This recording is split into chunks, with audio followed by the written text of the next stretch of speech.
नमस्कार, धर्म दिग्दर्शन चैनल में आप सभी का स्वागत है।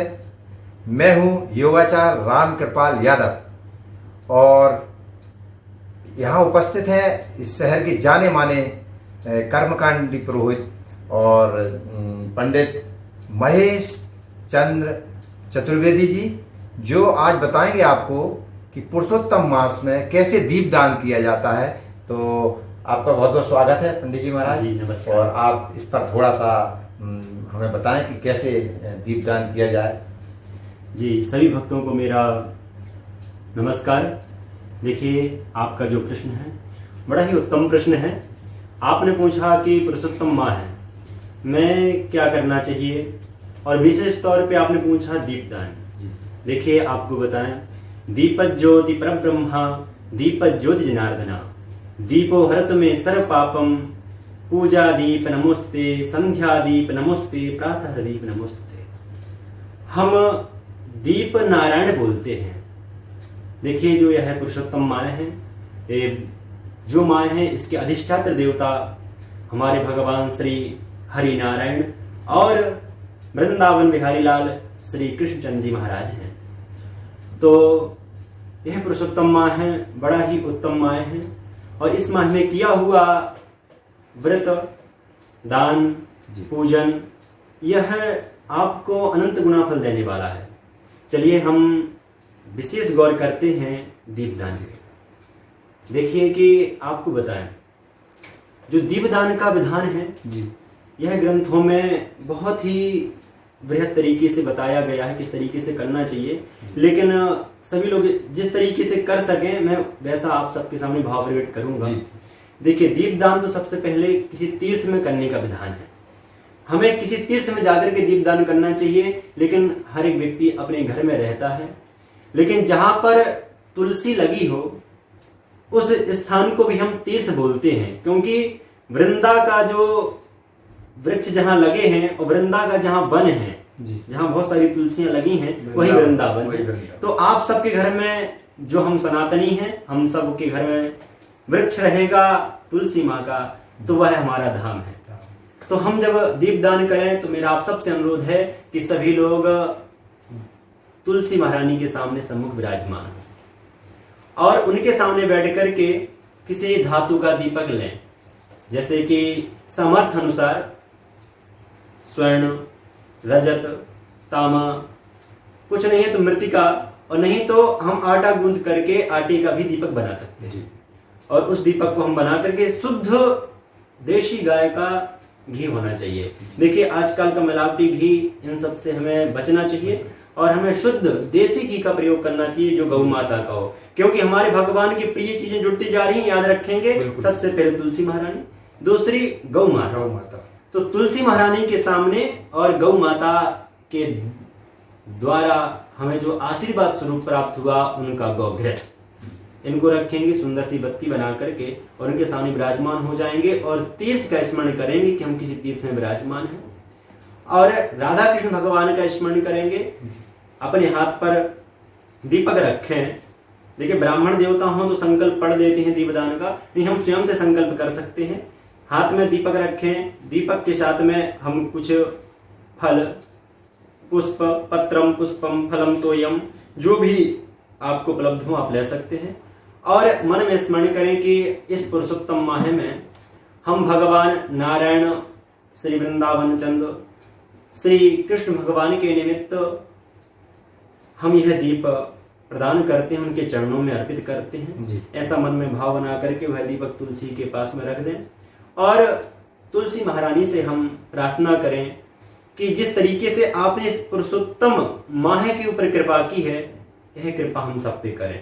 जो व्यक्ति अत्यंत अपने आप से दुखी हो, इसने जीवन में यह सोच लिया हो कि हम कुछ नहीं कर पाएंगे, लगता हमसे कुछ नहीं हो पाएगा, और हमको सभी लोग केवल निंदा ही निंदा कर रहे हैं कि यह व्यक्ति किसी काम का नहीं है, हम कहते हैं वो व्यक्ति यह 31 दिन, मतलब एक माह है, प्रतिदिन संध्या के समय या प्रातःकालीन तुलसी महारानी के सामने जाकर के दीप का दान करेगा, वो अपने जीवन में इतना सब कुछ कर जाएगा जो उसने अपने जीवन में कभी सोचा नहीं होगा।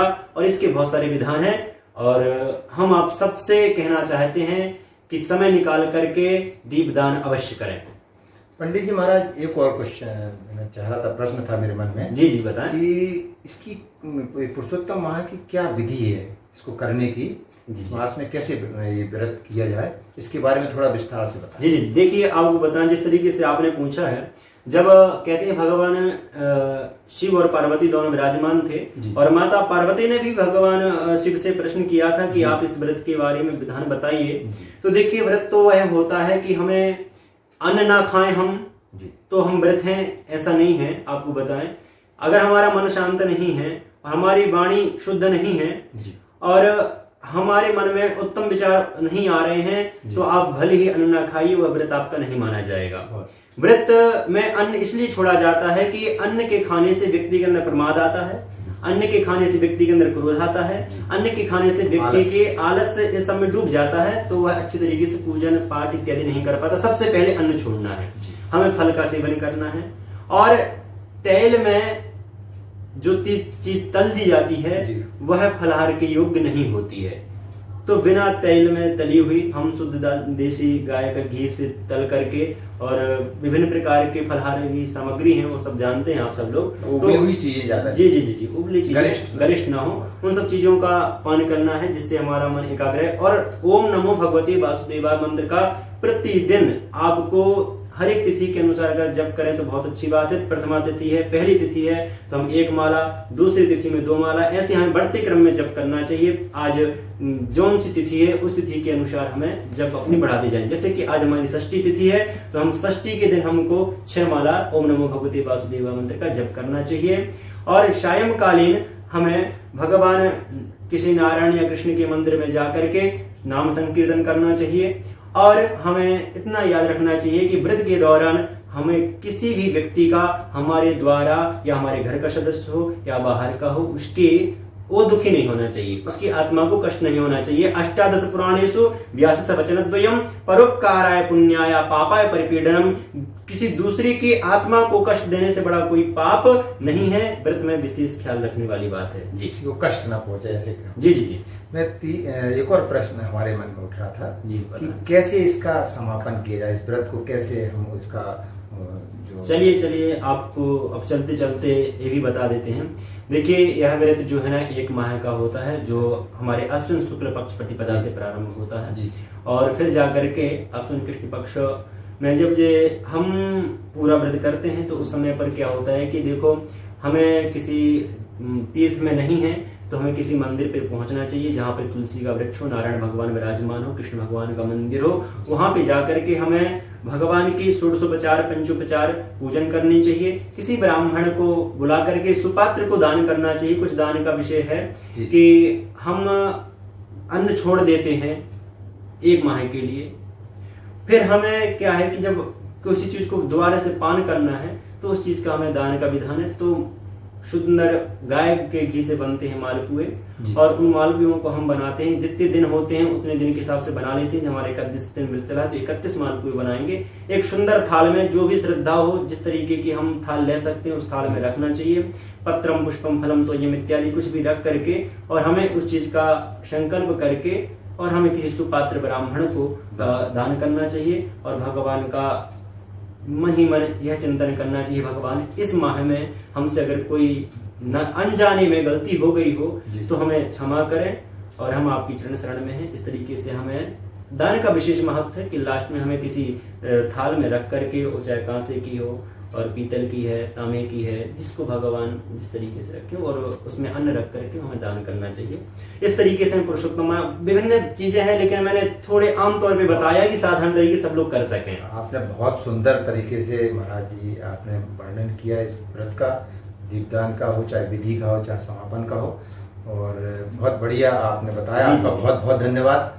और मैं आप सभी से ये प्रार्थना करूंगा कि आपको यदि पंडित जी महाराज के द्वारा ये जो कार्यक्रम रखा गया था आज और आपको बताया गया, यदि आपको अच्छा लगा हो तो आप जरूर इसको सब्सक्राइब करें और लाइक करें। धर्म दिग्दर्शन चैनल सनातन के साथ है और आपके साथ है, और हम ऐसे और नए नए वीडियो आपके लाते रहेंगे। जरूर सब्सक्राइब करें हमारे चैनल को। आपका बहुत बहुत धन्यवाद। नमस्कार। जय श्रीमन नारायण। आप सबका बहुत बहुत धन्यवाद।